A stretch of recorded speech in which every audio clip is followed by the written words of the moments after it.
على شواطئ إحدى الجزر الجميلة، كانت هناك مجموعة من رجال الأعمال يتفاوضون بشأن إحدى العمليات التجارية. أحد الرجال: صفقة لم تعقد مثلها من قبل، ولكني أضمن لك أنها ستدر لك من الخير الكثير، وأنها ستكون بوابة لتعاملات أخرى لا حصر لها. والدي بطل القصة: وما طبيعة هذه الصفقة؟ الرجل: إنها عبارة عن فتيات تم بيعهن من أهاليهم، لا أريد منك سوى الإتيان بهن إلى هنا. والد البطل: ولكنني وعائلتي لم نتورط بهذه الأعمال من قبل، أخشى أن أكون غير مهتم نهائيا بطبيعة عملكم هذا، كما أنني نادم على هدر وقتي معكم. الرجل الثاني: أعذرنا يا سيدي، سنعطيك من الفتيات اليافعات ما أردت. والد البطل: إنني لن أتورط بهذه المعاملات اللا أخلاقية هذه. الرجل الأول: نحن حقا لم نقصد إهانتك سيدي، ولا الاستخفاف بك. أشار والد البطل لأحد رجاله، وما إن اقترب منهم حتى توجه ناحية ابنه الوحيد بطل القصة، شاب في مقتبل العمر يبلغ من العمر 25 عاما، قوي البنيان مفتول العضلات خمر اللون ذو عينين خضراء اللون. كان حينها البطل يقف أعلى البناية بجواره ممسكا بيده منظار وعينيه قد وقعت على فتاة آية في الجمال والسحر. شعر بقدوم والده فأراد أن يهدأ من حنقه وغضبه بسبب هؤلاء الرجال. البطل: إنهم أوغاد والده، ولكنهما شركاؤنا المحتملين مستقبلا، فلا بد لنا من احترامهم حتى وإن كانوا أوغادا. نظر إليه البطل باهتمام شديد. والده: ولكنك إلى ما كنت تنظر؟ فأعطاه البطل المنظار، فنظر الوالد من خلاله، وإذا به يرى فتاة في غاية الحسن والجمال تقف على شاطئ البحر مبتسمة بطريقة ينشرح بها الصدر ويطير بها لب العقل. الوالد: لقد تفوق على أبيك، ولكن النساء الجميلات متعة للنظر، وعذاب للروح، واحتراق للقلب.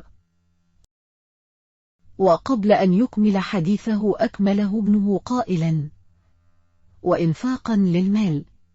الوالد: لذلك أريدك أن تتوخى الحذر دوما، والآن أريدك أن تتوقف عن كل المتعة واللذة.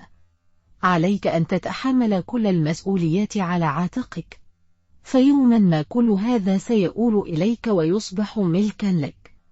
نظر والده في عينيه وكأنه يحفزه على فعل ذلك بدافع مدى وشدة حبه لوالده، وإذا برصاصة تخترق قلب والده من ظهره وتخرج من الناحية الأخرى لترشق في بطن بطل القصة. لقد توفي والده أمام عينيه لدرجة أن دماء والده بأكملها سالت على جسده، وهو لا يقوى على فعل شيء لأنه مثل والده، إلا أن موضع إصابته أقل خطورة من والده الذي غادر الحياة مودعا كل شيء إثرها. وأثناء فقد البطل لجميع مداركه بالحياة من شدة إصابته لم يرى شيئا بكل الحياة وبكل الملتفين حوله من رجال والده ورجاله أيضا إلا وجه الفتاة التي أعجب بجمالها. وبعد مرور 7 أعوام أصبح البطل الآن يملك كل استثمارات وأعمال والده، وأصبح زعيما على عائلته عوضا عن والده الراحل. أصبح الآن لديه من العمر 32 عاما، ولكنه أسطورة في حد ذاتها في التعاملات والاستثمارات والاتفاقات أيضا. أصبح أينما وطئت قدمه ثبت نفسه وانفرد بكل شيء وحده بلا منازع على الإطلاق. أما عن الفتاة فكانت أيضا تعمل بإحدى الفنادق المشهورة عالميا، ولها كيانها ومبادئها التي لا تتنازل عنها مهما كلفها الأمر.